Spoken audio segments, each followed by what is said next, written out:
berduka cita sama keluarganya.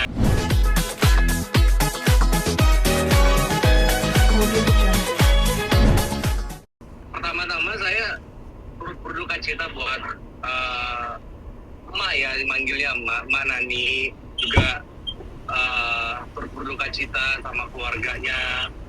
Kebetulan kan sama Mbak Nani sebelum beliau wafat, meninggal, itu kan kami sama teman-teman di keluarga tukang bubur naik haji itu kan sebenarnya mengikuti proses untuk penyembuhan beliau gitu. Jadi pas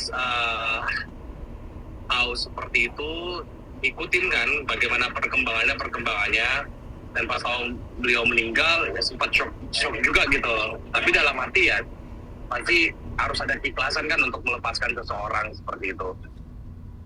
Berarti pas dengarnya dari siapa Mas Andi? Pas waktu dengar kabar itu? Ya, kami punya grup sendiri untuk khusus buat Manani. Oh.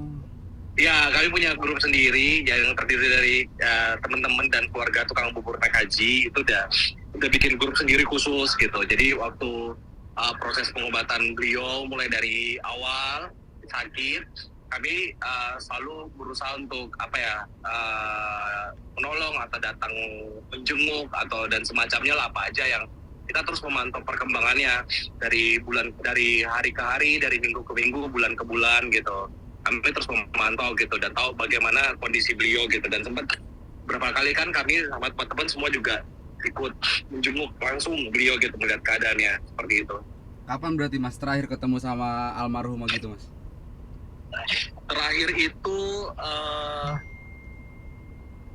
sebulan yang lalu ya mungkin ya, kalau saya nggak salah itu sebulan yang lalu. Itu kami datang ke rumahnya bareng-bareng semuanya. Itu dalam rangka menjenguk almarhumah ya Mas ya berarti ya? Iya, khusus untuk datang untuk menjenguk. Waktu itu kondisinya seperti apa sih Mas? Boleh ceritain nggak sih? Pas terakhir ketemu itu? Kondisi emak pada saat itu sebenarnya udah dalam kondisi yang kurang baik ya gitu. Maksudnya karena kami kan bertemu pertama kali sama beliau itu kan dalam kondisi yang segar bugar. Waktu ketemu itu memang udah kondisinya udah agak ngedrop, udah agak menurun, bahkan untuk mengenali kami itu agak sulit gitu. Ada hal yang lucu waktu ketemu pertama kali sama Manani dalam kondisi seperti itu, dia ngelihat saya dan minta gitu, jangan pulang katanya, jangan pulang gitu, emak jangan dibikin sendirian katanya gitu. Itu sempat terenyuh gitu, karena waktu sebenarnya sama emak itu kan Manani itu kan sebenarnya syutingnya itu kan bukan pada saat tukang bubur, pada saat sinetron-sinetron yang lain juga udah pernah ketemu gitu sama beliau gitu. Pas banget di sinetron tukang bubur naik haji itu beliau jadi seperti ibu sendiri gitu. Jadi memang terasa dekat sama beliau, dan waktu beliau udah mulai kondisinya ngedrop, bukan saya ada di luar kota itu, sempat ngepil gitu, sempat titip gitu sama teman-teman, bahwa sama keluarga kalau misalnya terjadi sesuatu ya bentuk berusaha ikhlas seperti itu, karena waktu itu izin kan, maksudnya nggak bisa buka grup dalam kondisi maksudnya udah dalam ruang ICU dan lain-lain, karena ada sedikit trauma kan sama orang tua waktu di ICU gitu, almarhum bapak pada saat itu. Jadi agak takut untuk ngebuka foto-foto beliau pada saat itu. Berarti kedekatannya itu serasa seperti ibu sendiri gitu ya Mas Andi dengan almarhumah gitu ya?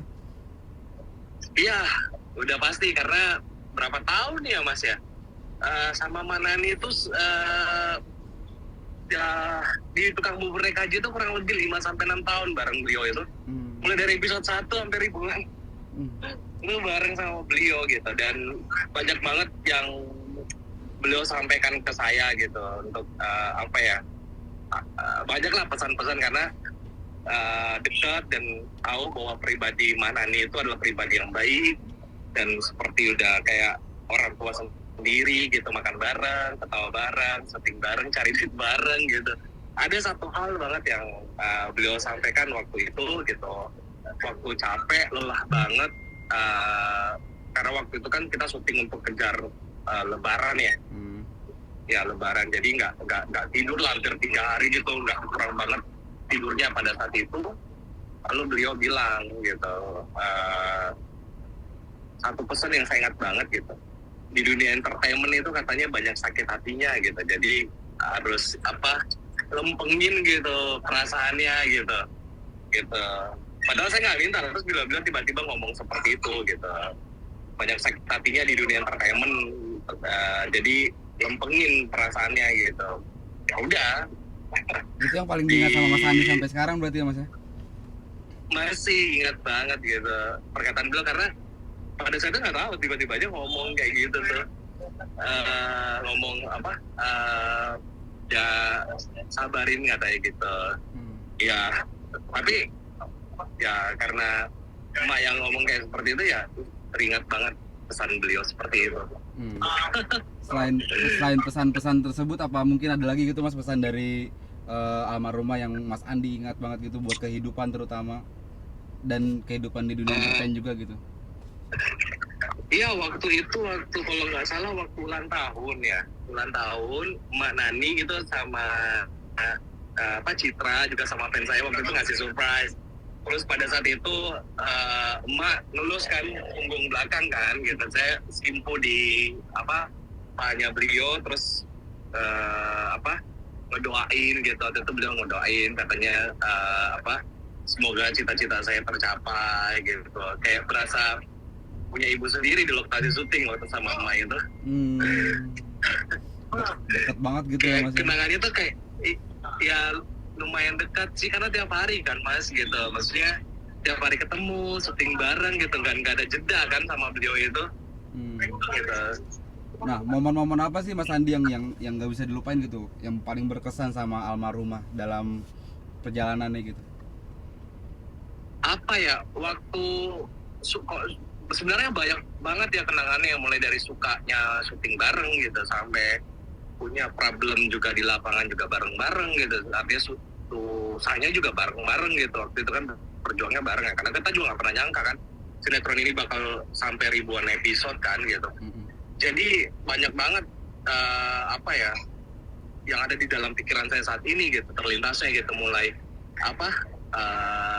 hal-hal yang kecil sebenarnya, hal yang lucu gitu kan, karena sosok emak itu adalah sosok yang sangat humoris gitu, suka bikin bercanda gitu, suka enak orangnya juga, nggak pernah kayak orang yang sok tua gitu, tapi kayak anak muda banget gitu bareng-barengnya gitu.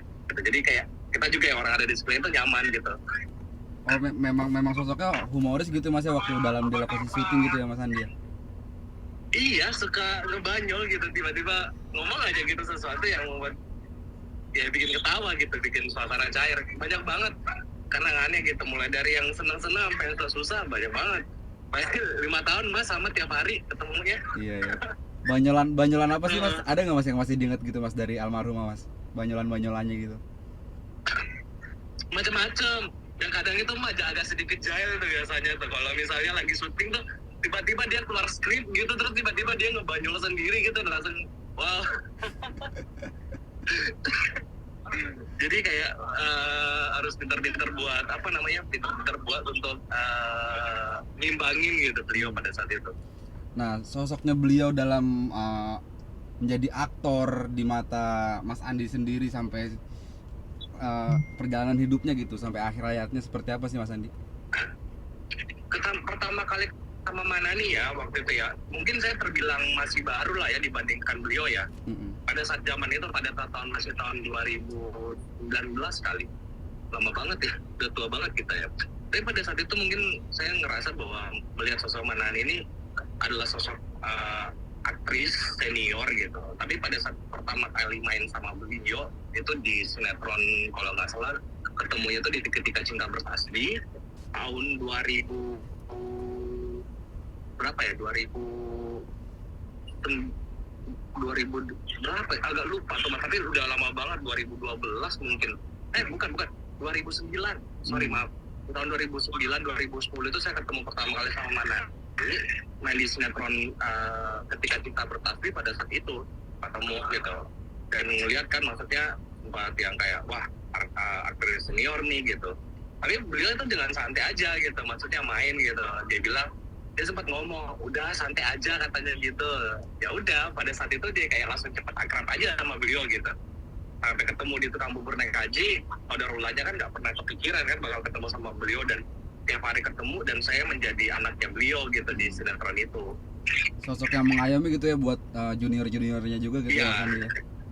Iya, jadi udah nggak ada kayak sesuatu yang harus yang menjadi batasan gitu antara saya sama beliau. Siapa sih Mas yang nggak kenal Manani Wijaya gitu, aktris waktu saya masih kecil aja udah lihat beliau di TV, nggak.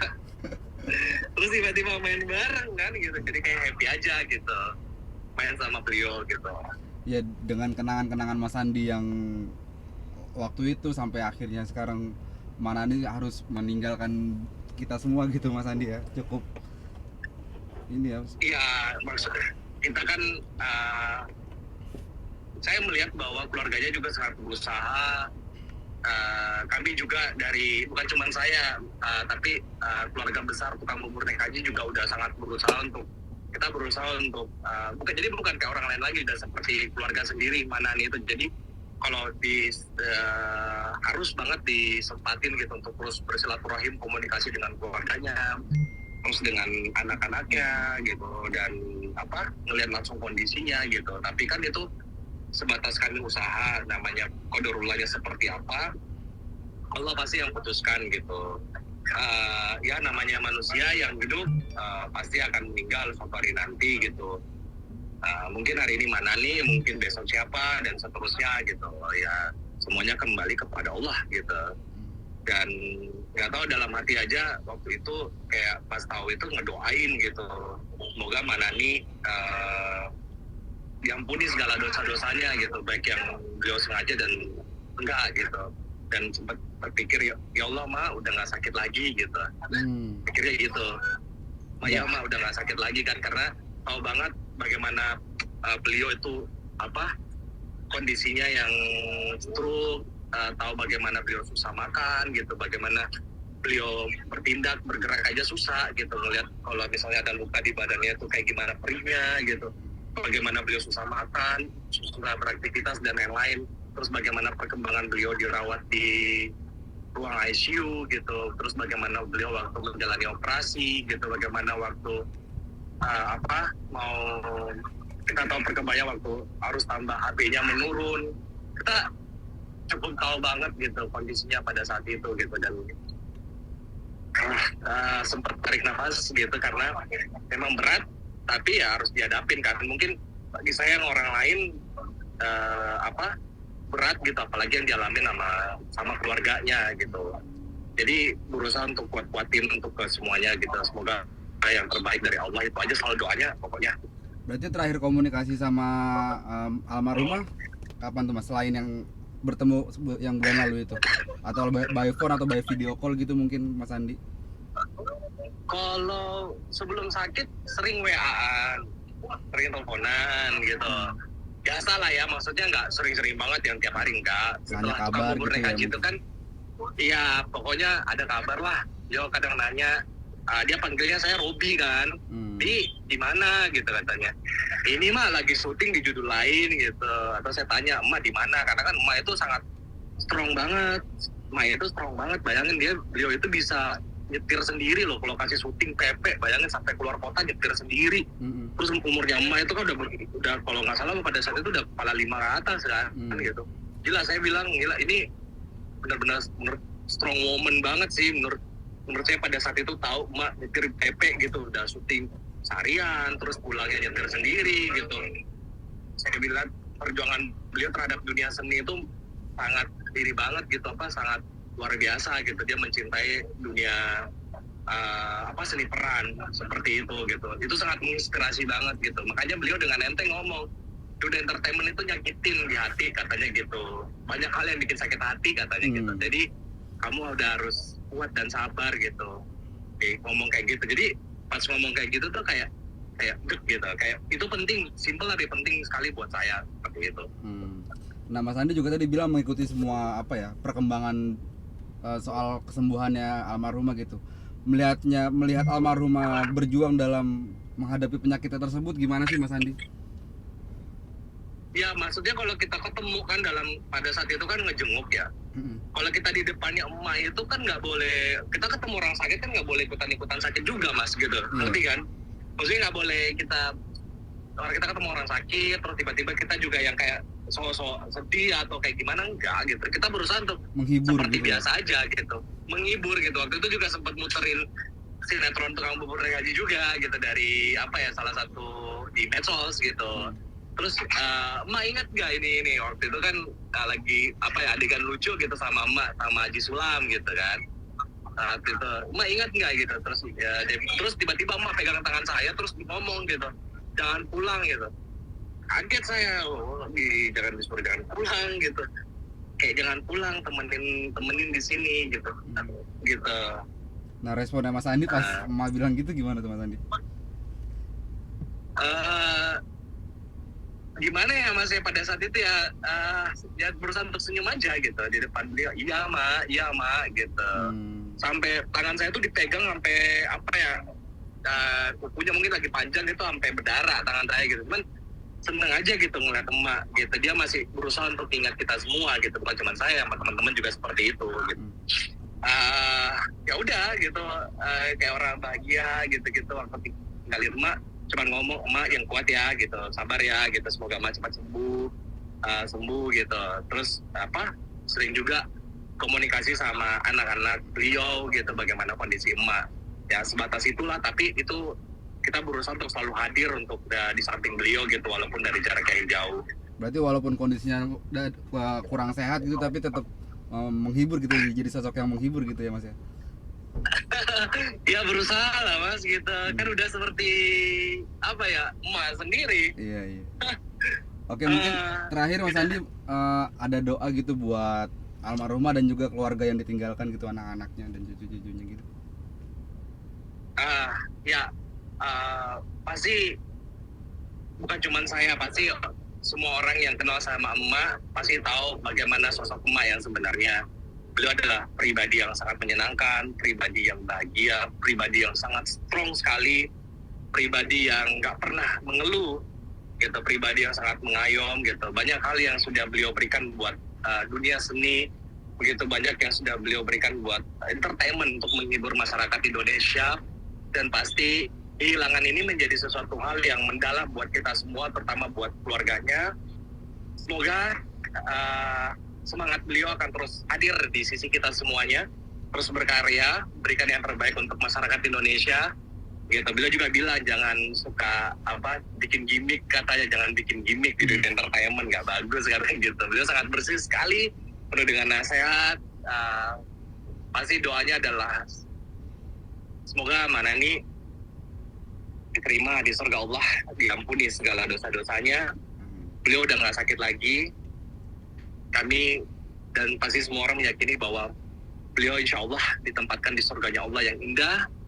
Dan semoga keluarga, baik itu dari keluarga inti beliau, keluarga yang mengenal beliau, baik itu keluarga dari rekan kerja beliau, itu semoga tabah menerimanya semua, termasuk untuk diri saya sendiri. Dan kami di sini cuma bisa untuk berusaha sebagai manusia seadanya, dan Allah sudah menentukan bagaimana. Jadi kami cuma bisa berdoa yang terbaik buat Manani Wijaya. Al-Fatihah.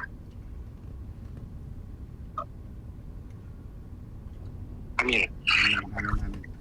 Baik, terima kasih Mas Andi waktunya. Mohon maaf agak ganggu waktunya ini Mas Andi, walaupun lagi keluar kota disempet-sempetin buat wawancara nih Mas Andi.